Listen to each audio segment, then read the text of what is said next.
One of the most exciting things about the Alumni Network is finding out what everyone has been up to since they worked at PwC. And I'm super excited to be interviewing a bunch of really interesting former colleagues to find out what they've been up to since they left the firm. This is your PwC Alumni Network with me, Andy Woodfield.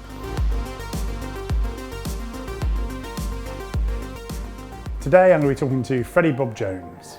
Freddie was a director in PwC in our international development practice, and I actually recruited him.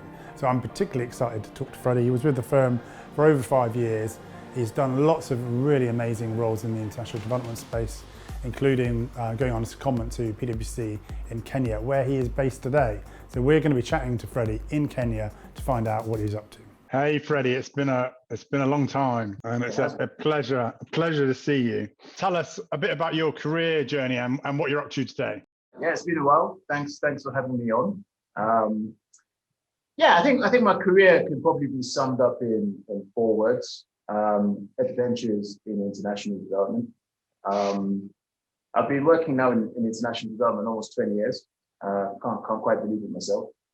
And it's been almost in 2 halves. So the first half working predominantly for the UK government, mostly for DFID. Well, it's no longer DFID anymore, but you know what I mean. And then the second half working in consulting in international development, and most of that time was working for PwC, and currently working for an NGO at the moment.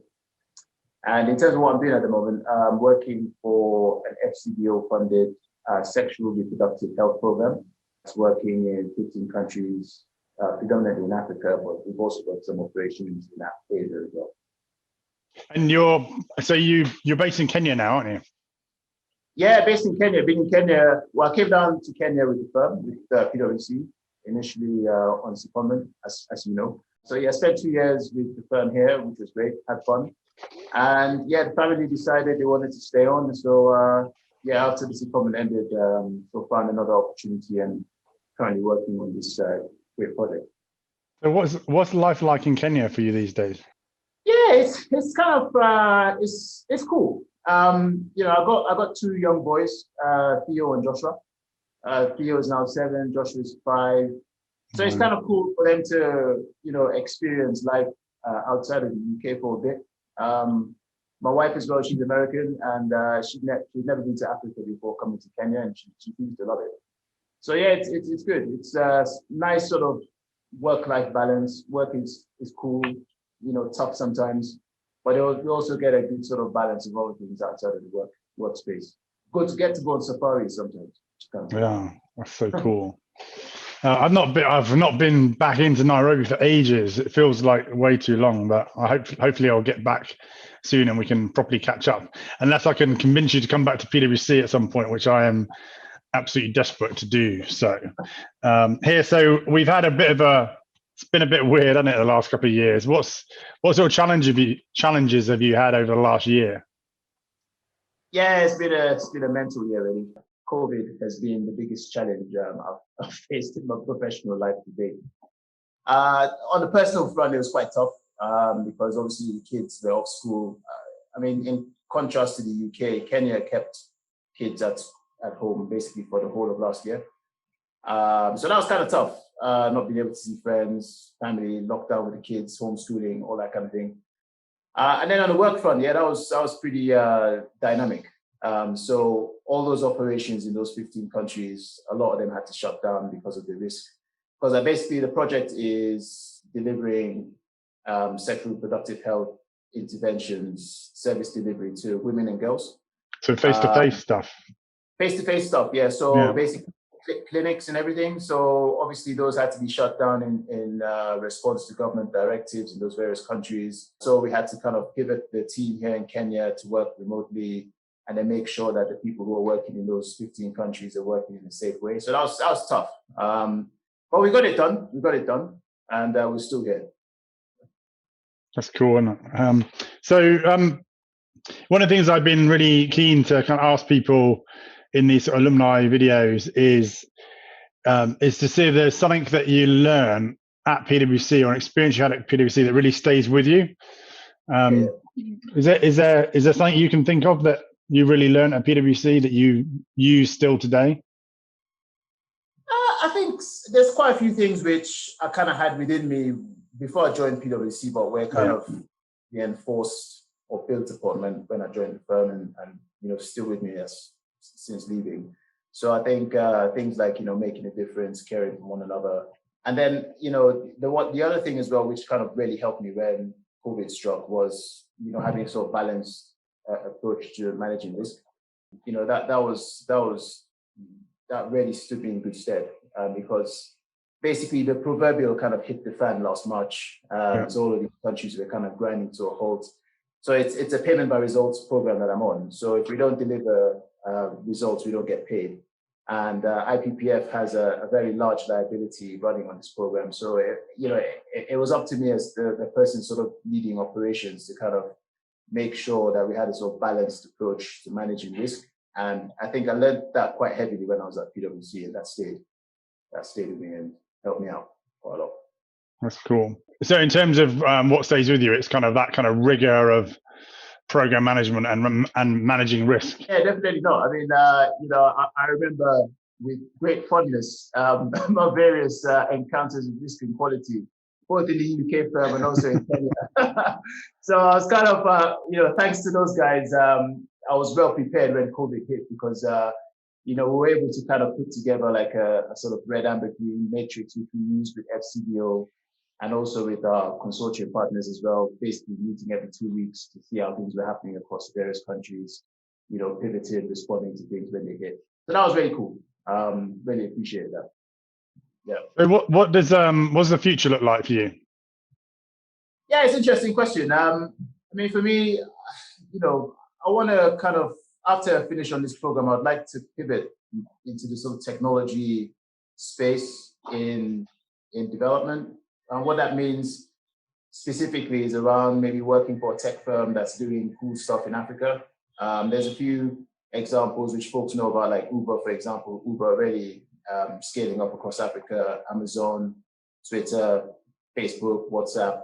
But also other firms which people may not have heard of. So there's a Spanish company called Glovo, which is really massive in Kenya. And I've seen folks who've worked in the international development sort of consulting space and moving to that space. So it'd be kind of cool to try it out for. And you plan to stay in Kenya? Well, for now, I mean, my wife's she's just got another job actually, which is so she's going to be working for another Big Four competitor. So yeah, I mean, that means we'll be in Kenya for a little while longer. But yeah, at some point I'm planning to come back to the UK, but maybe not for a few more years yet. It's interesting, isn't it? I think people often forget when you're kind of working internationally and you're in a relationship.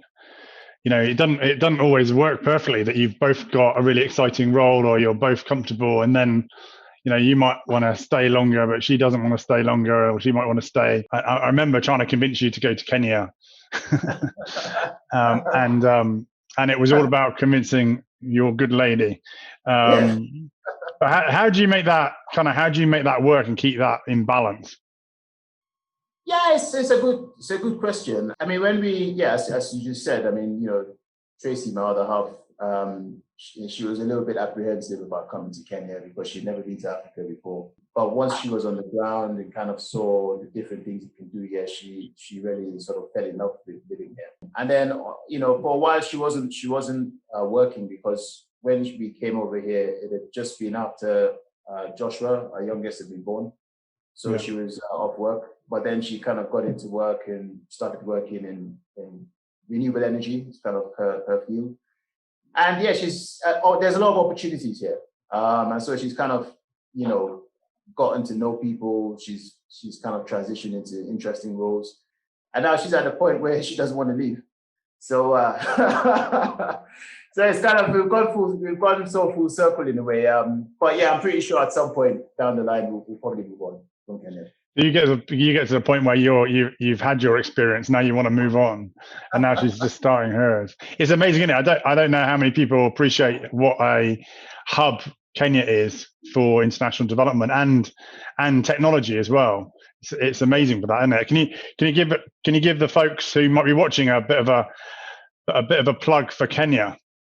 Yeah, of course. So yeah, Kenya. I always say when folks ask me about Kenya, in fact, there's one or two folks from the UK firm who subsequently left the UK firm who just got a job here, and I had to sort of tell them a bit about Kenya.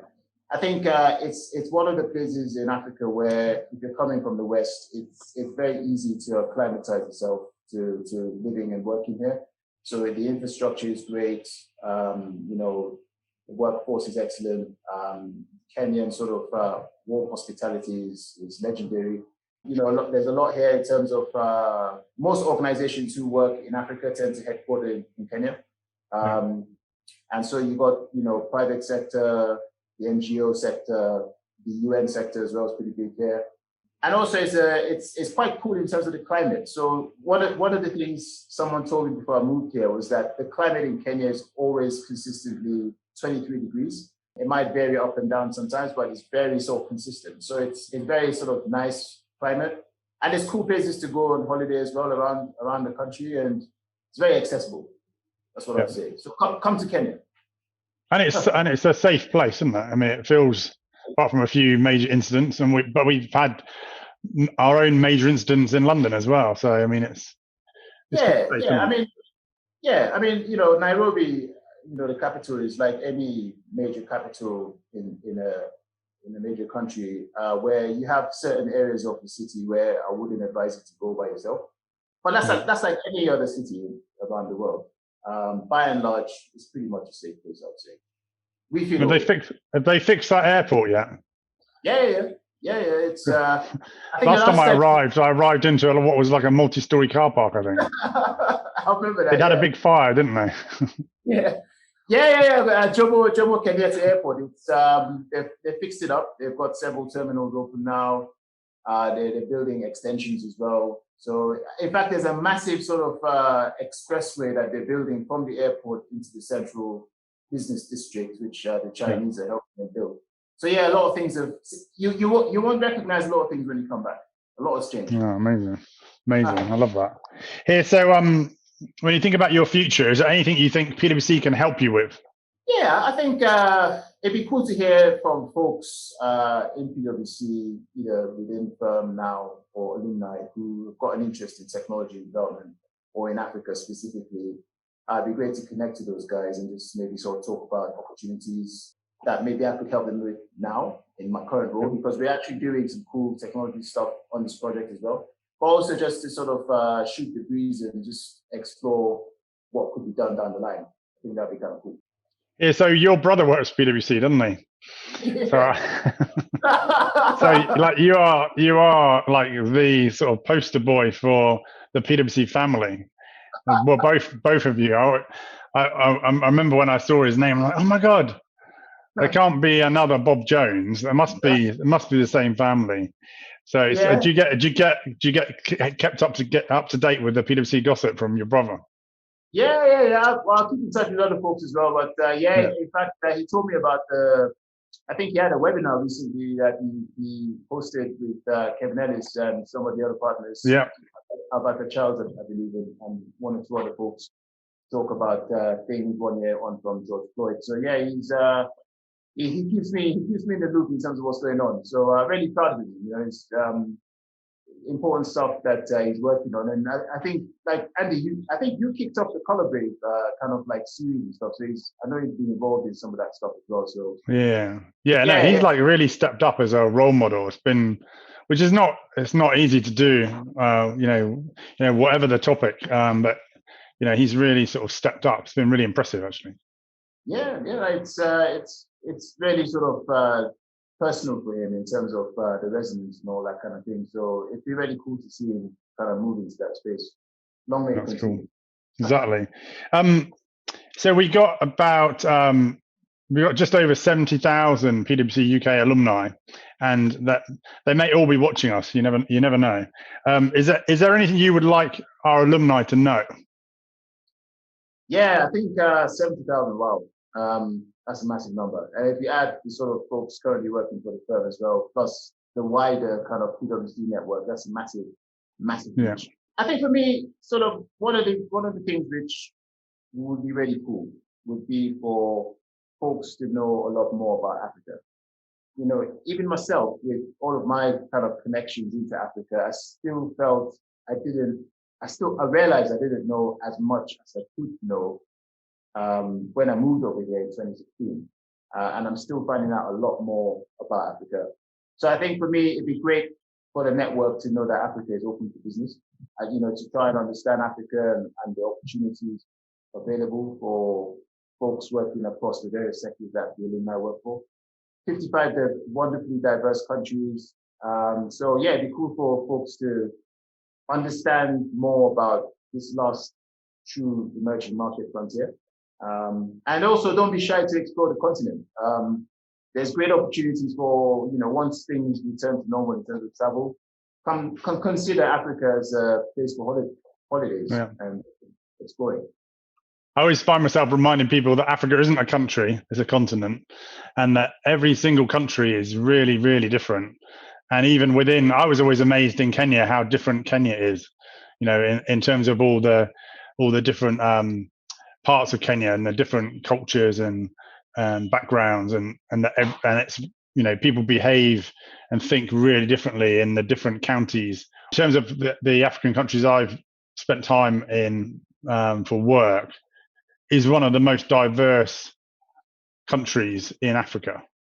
Yeah, but then I've not been to all of them, so I couldn't comment on all of them. Oh yeah, I think you definitely hit the nail on the head there. Kenya is it's a wonderfully diverse country, both in terms of the folks that live here and also the various sort of aspects across the country physically. You've got great coastline, you've got desert, you've got sort of more green kind of sort of jungle type of geography, and it's wonderful. But beyond that, I think in East Africa, West Africa in particular, but also South Africa as well, there's a lot to explore. So yeah, I would say folks, come down, don't be shy. Here, my last question is really to try and understand a bit about your passions and the extent to which your passions have sort of driven and directed your career. Can you tell us a bit about what is your passion? I think one of my driving passions is exploring new cultures. I think that's been a driving force behind a lot of what I've done career-wise today. So it hasn't always been about working in Africa. There was a point in time where I was working a lot in what you would call sort of fragile and conflict-affected states, but really cool people. So I've worked in places like Iraq, Yemen, Palestine, Afghanistan, Pakistan. In fact, I met my wife in Afghanistan, actually.